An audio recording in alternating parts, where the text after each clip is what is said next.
Merci, Monsieur le Président, de m'avoir donné la parole. Merci, honorable assesseur.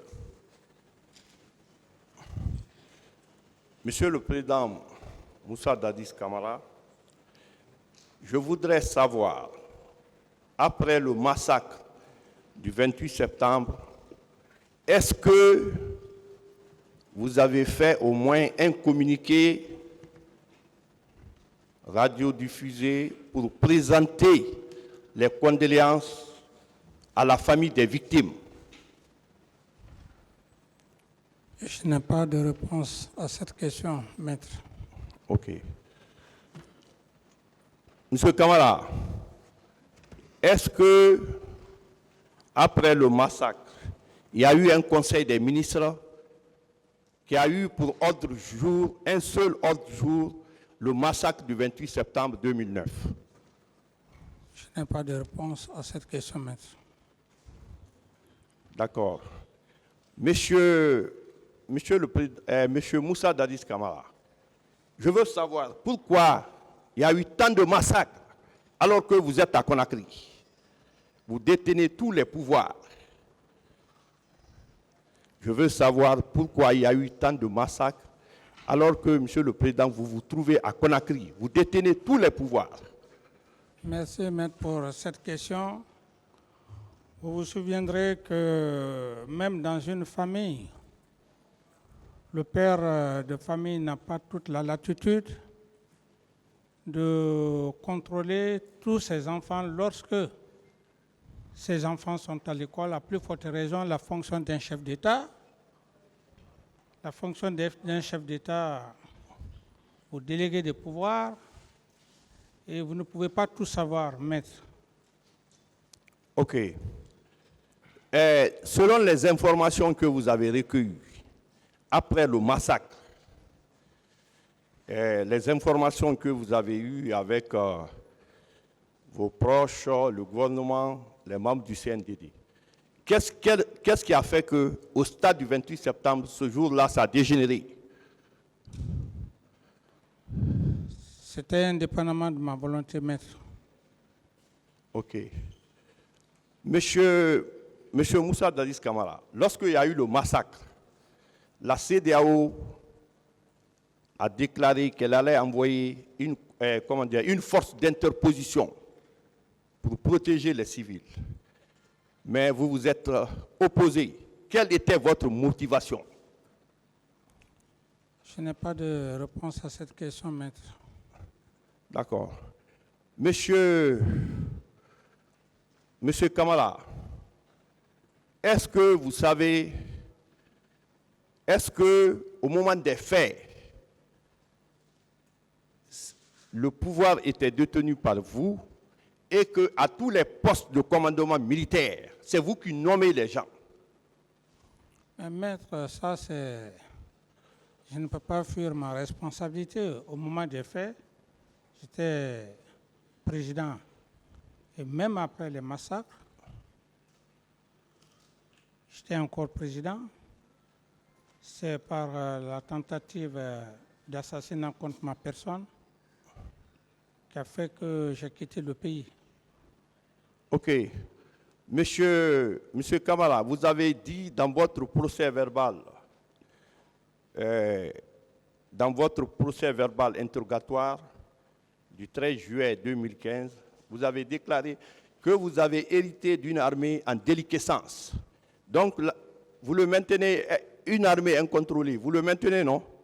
Tout à fait. Voilà. Mais je veux savoir comment vous avez réussi à prendre le pouvoir et mettre 22 généraux à la retraite, alors que vous héritez d'une armée incontrôlée, mal organisée. Je ne saurais répondre à cette question, maître. OK.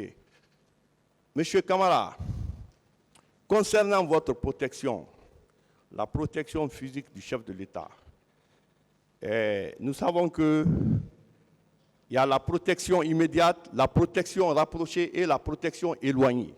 Je veux savoir quelles étaient les unités qui étaient rattachées à la présidence pour votre protection, mais qui n'étaient pas la présidence, donc la protection éloignée. quelles étaient les unités dans la capitale qui étaient rattachées à la présidence pour votre protection? Je ne saurais répondre à cette question, maître. S'il vous plaît. Je dis, je ne saurais répondre à cette question, maître. OK. Quel était l'effectif du régiment, qui assurait votre protection? Il ne me revient pas de vous le dire, maître. Qu'est-ce que vous dites? Il ne me revient pas de vous le dire, maître. OK. Monsieur Kamara, concernant la poudrière, tout le monde sait que la poudrière, c'est là où il y a l'arsenal de guerre. Le matériel du combat se trouve dans la poudrière. Comment quelqu'un qui est un sous-lieutenant peut détenir la clé? Parce que vous avez soutenu que la clé de la poudrière est détenue par Toumba. Qu'est-ce que vous en dites? Quand on parle de poudrière, ce n'est pas ce que vous imaginez pour dire qu'il y a une maison ou un magasin spécial dont les autres unités ne peuvent pas avoir leur magasin d'armement. Donc tout magasin d'armement où il y a des obus, des armes de guerre, dès lors qu'il y a des obus, des grenades, c'est déjà une poudrière par rapport à la question que vous posez. Et concernant la deuxième question, j'en ai déjà parlé.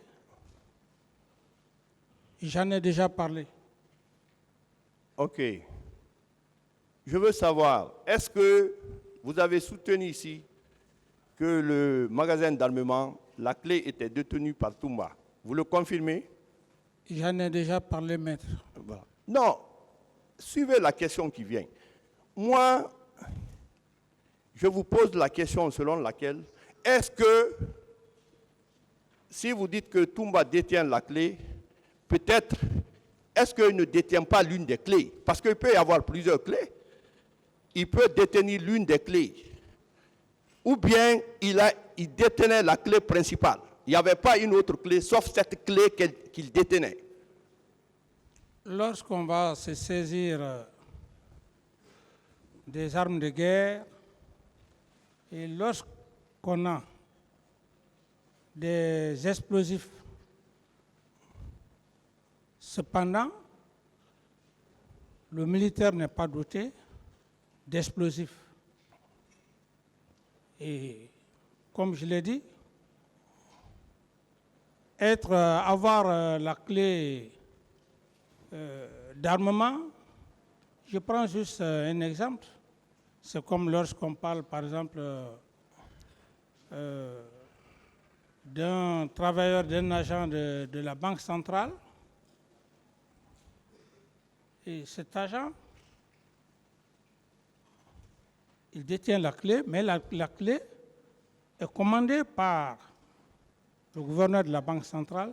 C'est aussi clair que ça. OK. Donc, si je comprends, Toumba détenait la clé, mais à votre nom. Non. C'est lui qui sait comment il arrivait à s'armer. OK. Vous avez déclaré que lors du massacre du 28 septembre, vous avez été informé par feu Joseph Makambo. Et vous avez voulu partir au stade, mais on vous a empêché. Monsieur le Président, je veux savoir, est-ce que vous n'êtes pas parti au stade, mais est-ce que c'est exclu à travers votre bureau où vous êtes assis que vous fassiez des communications téléphoniques pour parler à certains en termes d'instruction? Non. Donc, vous n'avez pas été au stade et vous n'avez pas téléphoné pour vous entretenir avec vos proches? Non. OK. Parce que c'est une piste qui peut être exploitée parce que les communications téléphoniques, on peut remonter la filière pour savoir le contenu des conversations le jour du 28 septembre, 27 septembre, 28 septembre, 29 septembre. Ça relève de la discrétion du tribunal. Tout à fait. Si vous avez Voilà. ces moyens, il n'y a Monsieur pas de... Kamara, Oui. au niveau, je veux savoir quelles sont les attributions d'un commandant en chef des forces armées en transition, c'est-à-dire pendant son exercice. Monsieur le Président Moussa Dadis Kamara était commandant en chef des forces armées. Je veux savoir vos attributions. Je n'ai pas de réponse à cette question.